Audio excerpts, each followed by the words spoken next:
Alan Crown runs a traditional family bakery business with 8 shops in North London. With limited management staff to help him, Alan has always found it difficult to keep track of all his products. It's very, very difficult to control what you're making and what's going to which shop. We knew it was being made in the bakery because we did have a sheet filled in by them telling us what they'd made, but we didn't know which shop it was going to. That was basically down to the manageresses and the drivers. If the manageresses thought they needed a bit more, they asked for it, but what that usually meant was that somebody else got a bit less. To help sort out these problems, Alan uses his micro to run what's known as a spreadsheet program, containing all the data concerning the manufacture and distribution of his range of goods. A spreadsheet program is rather like a large chart on squared paper into which you can enter data at will. More importantly, the program allows you to specify the relationship between any of the rows or any of the columns or even between the squares. For instance, these 3 squares are linked by these formulae, so that changing the value in A produces corresponding changes in the other 2 squares which relate to it. So how does a program like this fit into Alan Crown's bakery business? On the left here, we have all the different lines that we make, the bread and the rolls and the small bread and the brown and the wholemeal. And then the columns across are the different shops, what each shop receives. I move the cursor across, you can see the full screen will move across, and this covers all the 8 shops and the wholesale run as well. And at the end of the sheet, right over here, there's a wholesale column, then a totals column, then a number of flour bags used, and then the value of each line as it's produced. Now, what do you do if you want to change the amount of stock, say, in one shop? Say, for example, I wanted to add 100 yardsticks to the wholesale order for a special order. I just move the cursor over to that position, type in 100, and then by pressing one other button, that number filters through the whole sheet with the actual number of flour bags used increasing and the value of the sheet increasing as well. The printer produces what I have in the computer as hard copy for the bakehouse, and they use that for the daily production, with all the numbers of different lines and the actual numbers of bags of flour that we need for the day. This really takes away quite a lot of the guesswork from the bakery. By reducing the element of guesswork, Alan has also been able to increase his production. He can now run the risk of introducing new lines to his shops, knowing he can adjust his production according to how well an item is doing.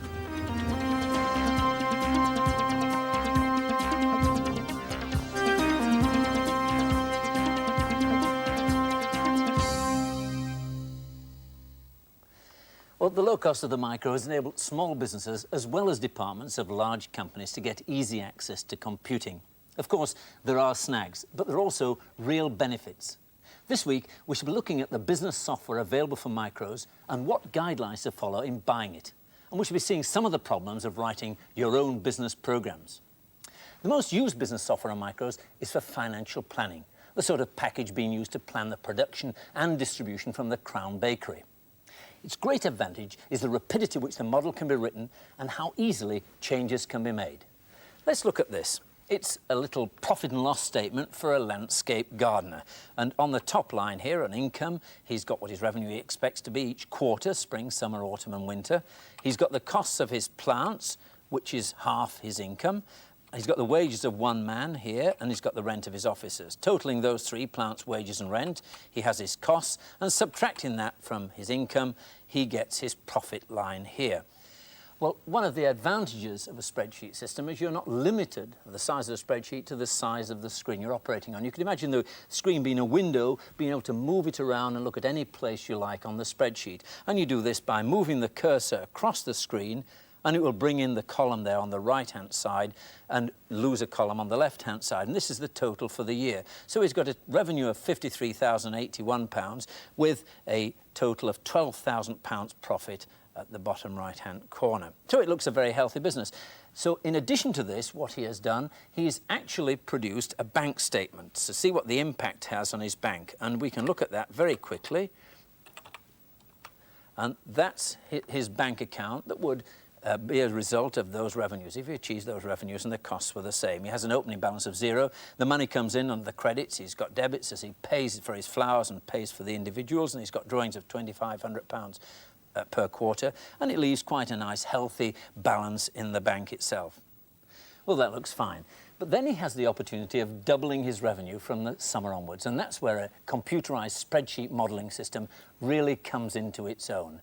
All he has to do is to type in the new numbers and ask a what-if question. What if my income is doubled from the summer onwards? What is the impact going to be on my revenues, on my profits, and on my bank balance? And all he has to do is to type in those new numbers. So he goes back to his original model and types in the numbers.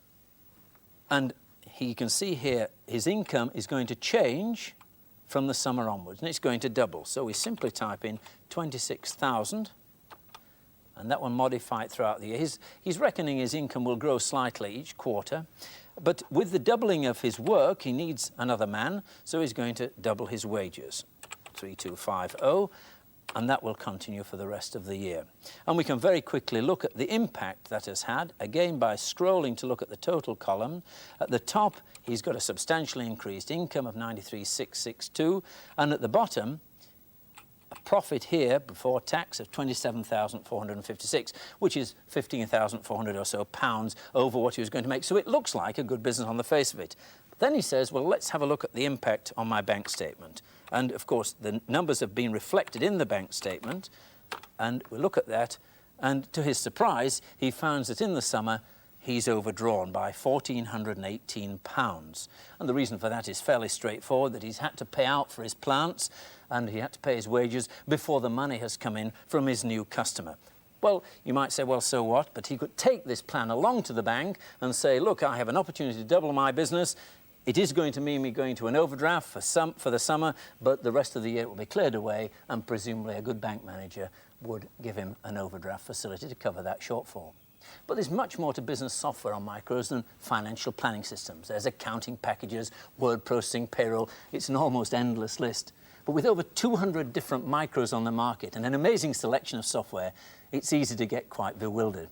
Our researcher, Catherine Robbins, has been to see a very small business in South London run by two women who feel they have problems a computer might help them solve, and they're not sure just how or where to begin.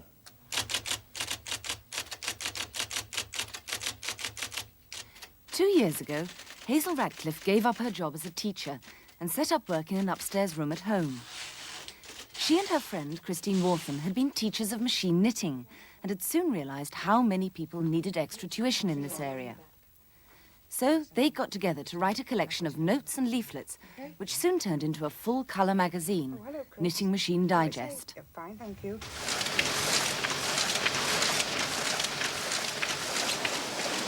Well, 12 issues on, and with a circulation which has grown to around 8,000, Hazel and Christine are beginning to find themselves really bogged down in the time-consuming paperwork which goes with publishing any successful magazine. After the first 2 or 3 issues, it was quite easy for us to remember what had been in the magazine. But now if we were to have a phone call and somebody would, let's say, we've seen a sock pattern in your magazine, we'd like that particular issue, which one was it, please? It then involves us searching through the back issues to see exactly which one the socks were in. We do keep them on record separate from the magazine, but they're all in boxes and files and they're all cross-referenced, and it's very difficult to go straight to what you want, especially if somebody's waiting on the telephone. Subscriptions are never straightforward. At the moment, we make out a record card and then we make them out 5 more labels to cover the rest of the year. But then halfway through the year, somebody will change their subscription. They want to move house and give us their change of address, and it means searching through each of the files and changing each one manually. Whereas we feel if it was recorded on a computer, we'll be able to get to the information straight away and change it very quickly. We send out an invoice, then you wait, then you have to send out a statement, then you have to send out a restatement, and it takes an awful lot of time and chasing and following up. And we feel that with the computer, for A, it would be quicker, B, it would be much safer because we'd know exactly where we were. But is a computer really the best answer to all these problems? Surely it would be much simpler to employ an extra pair of hands to help. For a small business, one of its advantages, its main advantage over a large concern, is that it is able to turn round an idea quickly. If we were to employ somebody else, it would be very difficult to find somebody who knew what we were talking about, both in machine knitting terms and in terms of the magazine. But while deciding to buy a computer is one thing, finding the right sort of machine to suit one's needs is quite a different matter. First of all, we looked at the magazines, but we didn't find them very helpful because they assumed you knew what they were talking about, and we hadn't got a clue. We feel we might have made a mistake in talking to sort of friends about computers, because one person who uses one particular type of computer obviously thinks that's great, but if there was somewhere where you could tell them exactly what you needed and then they could assure you that this was the piece of equipment that not only suited you now but would suit you as the business grew, because hopefully this business is going to grow and grow, and if it grows at the rate that it has done over the last 2 years, then we don't want to buy a computer that was going to be obsolete in a couple of years' time. Well, that's an example of a very small business in a fairly common situation. They've identified problem areas in their business, in their case subscriptions, accounting and some sort of information retrieval. Well, with me today is Colin Harris of the NCC Microsystems Centre in London, whose job it is to give advice to businesses about micros and their software. Colin, what advice would you give in this case? Well, before I give any advice at all, I'd like to clear up 3 specific items. First of all, I'd like to make certain that I understood fully what was being asked. Secondly, I'd like to be clear in my own mind that the problem could and should be handled by a microcomputer. And thirdly, I'd like to make certain that in my mind again, it was economically viable. Now, in this particular instance, I would regard using a proprietary information retrieval system as being a very good answer. This would cope quite adequately with 3 of the major things that they've mentioned. First of all, there's the subscription accounting and the ability to transfer a mailing list onto a machine and produce labels automatically. Secondly, there were the questions that they were being asked about what patterns were in what particular issues. And thirdly, the advice they were asked to give as to whether a training centre or club was available in certain areas. I believe that this particular type of situation lends itself very much to a package of that type. And using a package, you'd be able to get it up that much more quickly than writing it with an ordinary program. Certainly, and in fact we did just that in the Microsystems Centre, and if we look at the screen here we'll see an example of what we did. We tested out the subscription situation, and in the top left-hand corner here you can see details of the name and address of a particular subscriber. If we move down to the bottom on the left, we can see elements there of when they joined, what the subscription amount is and whether or not it's been paid recently. Then moving to the top right, we have details here of the machines that are owned by this particular subscriber. And finally, on the bottom right, we have the most important things of all as far as we're concerned, which are the details of what club night is being run, when the time of a particular training session is being achieved. We took perhaps 2.5 hours, that's all, to set up within the particular package that we're talking about the details of this particular requirement. And how long would it have taken you if you'd have written it in, say, BASIC or some language like that? Well, that's very difficult to assess, of course, but I would imagine that it would be 2, 3 or perhaps even 4 weeks to successfully accomplish what we managed to do in 2.5 hours. And then there's all the problems of updating it and changing it when you're finished. Certainly, and one of the beauties about this particular package, this piece of software or this program, is that it is very easy for the users to be able to change it. Once they become more familiar with its use, they may decide that they want certain elements changed. It's very simple for them to learn to change it themselves. And what equipment did you recommend? Well, equipment was fairly straightforward and simple to recommend.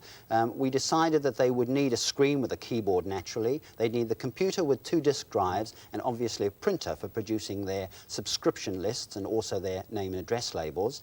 We felt that that should easily be contained within a figure of £3,000 to £4,000. And was it an economic proposition going to your third area? Was it an economic To my proposition? mind, it was an economic proposition, otherwise I wouldn't have carried it forward. But I must leave this decision to the client. This is the decision they have to make, whether in their view, with my advice and with the advantages and disadvantages that I feel the system would provide, they have to decide finally whether it was economically viable for them.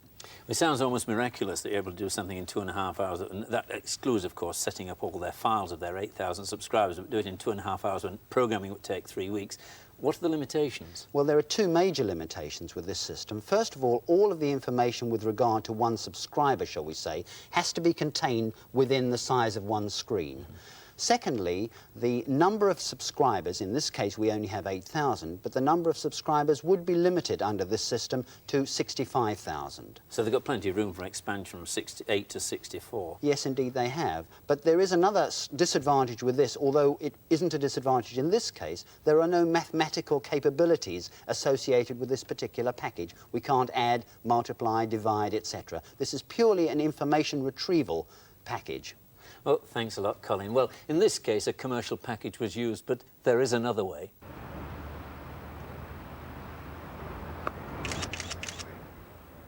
Patrick Eager is a professional photographer who specialises in providing cricket photographs for clients around the world. Back in the office, he uses a micro to help with the day-to-day jobs of running a photographic business.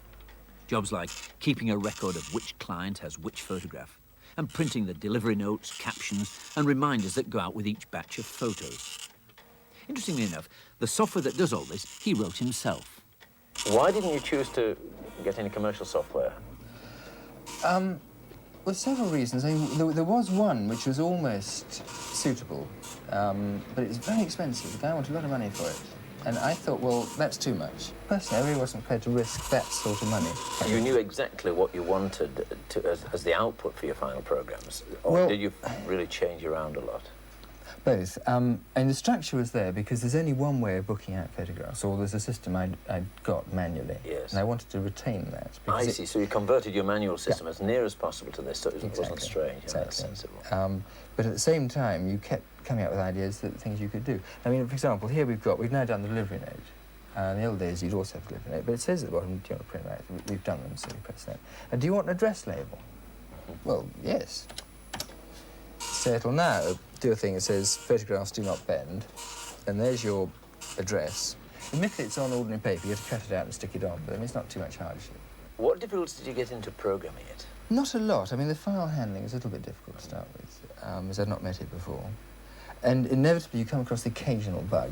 What about all your accounting? Surely you could have bought standard packages rather than write your own. Yes, but they all got sort of ledger and daybook and purchase ledger. I mean, I honestly, I'm not an accountant. I haven't a clue anything about accounting at all. And my accountant tells me, he says, look, keep a list of what comes in, what goes out, and let me know. This all now goes on a very simple accountancy program, which I wrote. Again, which you wrote yourself? Yeah, and which doesn't involve any accountancy terms at all. And it just sort of says, make an invoice, pay in a cheque. It's as simple as that. Go, no, I'll show you, look. There we go. That's a listing, which is about 25 pages there, I suppose, and... What, about 1,000 instructions? Probably, yeah. Of course, the bigger the program is, the more you end up by having to maintain the program. Not that the program itself wears out, but your needs change. VAT might change from 15% to something else, or you get multiple levels of VAT. How do you cope with that? But you're quite right. I mean, if you change a line here and you accidentally forget that a certain variable had a certain value, and you change your line number, the whole thing can just go to pieces. It does take a long time to patch it up. After you've got the system installed and it's running and working, you're happy with it, what's been the benefit to you? Oh, many, but I mean, I think the biggest thing is that it's given me so much more time to do other things. I mean, the things that matter, like actually going out to cricket grounds and photographing cricket. Well, it's clear what benefits Patrick Eager got out of installing a microcomputer. With us today, we have Ian Trackman, who wrote most of the software for the series. Ian, would you recommend a businessman to go about it the way that Patrick did? No, certainly not, I wouldn't.